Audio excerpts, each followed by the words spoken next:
So the new Fantastic Four trailer came out and I think it's the best one so far, and this is just going to be my thoughts about the trailer. And if you can't tell, this video is unscripted. I'm recording this a day after the trailer came out.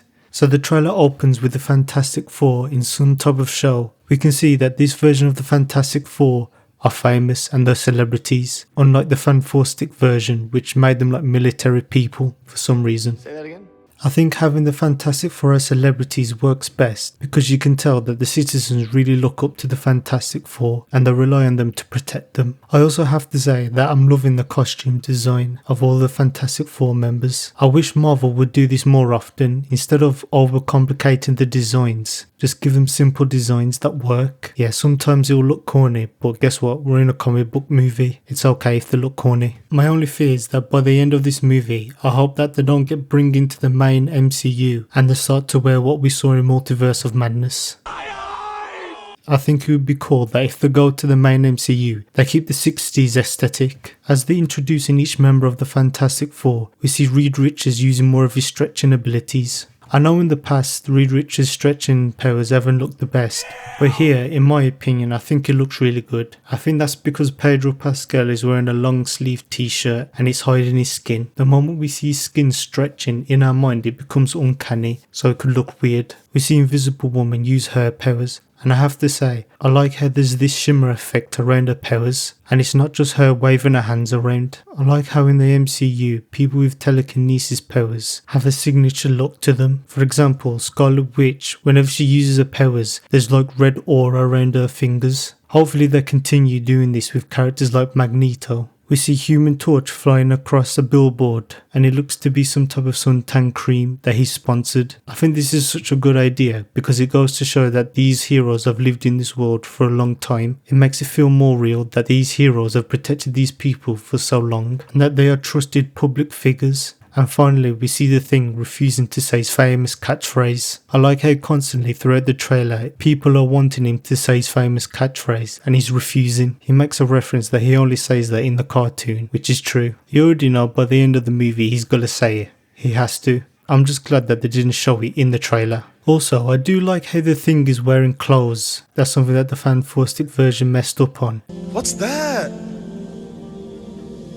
What's that, brother? However, this is just a nitpick, but I wish the Thing was a little bit bigger. But when I imagine the Thing, I imagine him being the same size as the Hulk. But like I said, the design is actually perfect. This is just me nitpicking. Next, we see Johnny do his famous burning the four in the sky thing. Next, we see the chemistry between the Thing and Human Torch. And I have to say, I can't wait for these two's dynamic in the movie. I could imagine that Johnny's constantly egging him on about saying his catchphrase to the point where man just gets vexed. Just as they're going to have dinner, we see the Silver Surfer giving a menacing speech. And I think this is my favourite part of the whole trailer. I think that this version of the Silver Surfer will be more cold than the Silver Surfer we've seen in the past. I mean, did you hear the speech that she gave? She said that I herald his beginning. I herald your end. And then finally she says I herald Galactus. I love that this is more of a warning than a threat because it plays into the idea that Galactus is a force of nature and that you can't stop him, you can only prepare. We see the Fantastic Four going to a ship, which I assume is Galactus' ship. This is just my theory, but I think the Silver Surfer will take them to Galactus because Reed will want to negotiate with him. We can see that she's leading them to somewhere, and I really love that there's this build up to revealing Galactus. Thank you Marvel for not revealing his face yet. I know we've seen his face in promo art, but not in any trailers. Also, by the way, I don't know who designed Galactus in this movie, but they need a raise. We see him put on his armour and it's so cool seeing it transform and form around his body. This design is infinitely better than that fart cloud we got in the Rise of the Silver Surfer movie. I love how the Fantastic Four after this are terrified and they don't even know what it is. So this basically confirms that they've never encountered Galactus before. The Fantastic Four arrive back at Earth and we see how terrified Reed Richards is. This is the smartest man in the universe, by the way, and if he doesn't know, you should be worried.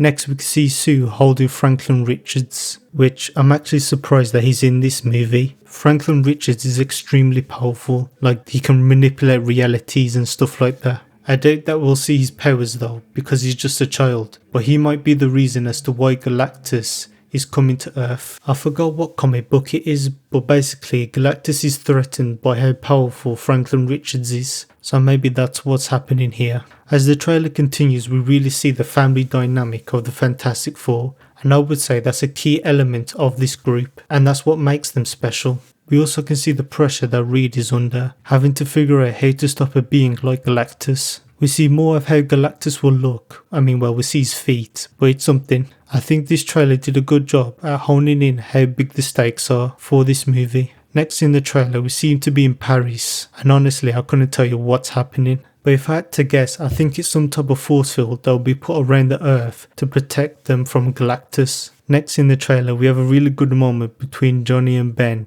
Again, Johnny wants Ben to say his phrase. You know, by the end of the movie we will hear that catchphrase. I'm calling it now. And we can see that the Thing has a beard. Now, if you read the comics, you know that the Thing can grow a beard. There's been times where he's been an old man, Thing, and he's grown a big, long beard. Now my question is, does that mean there's going to be a time skip in this movie? Maybe when the Fantastic Four first meets Galactus and they go back to Earth, it takes Galactus like a year to get there, and the Thing growing his beard is representative of that, how long it takes Galactus for him to get to Earth. And we're coming to the end of the trailer, and I have to say that the score is amazing. Michael Giacchino is doing the score, and he's cooking. I'm really looking forward to this movie, man. I can't wait to see it. I'm really excited to see that the public might finally have a good Fantastic Four movie, one that actually has inspiration behind it. If this movie is good, I can't wait to see the Fantastic Four in Avengers Doomsday and then bouncing off other Marvel characters. It would be cool seeing them interact with characters that are from a different time period, them being from the 60s and our characters being from modern day. But those are just my thoughts. Let me know what you guys think in the comments. And if you like this video, please like, subscribe, and I hope you have a good day.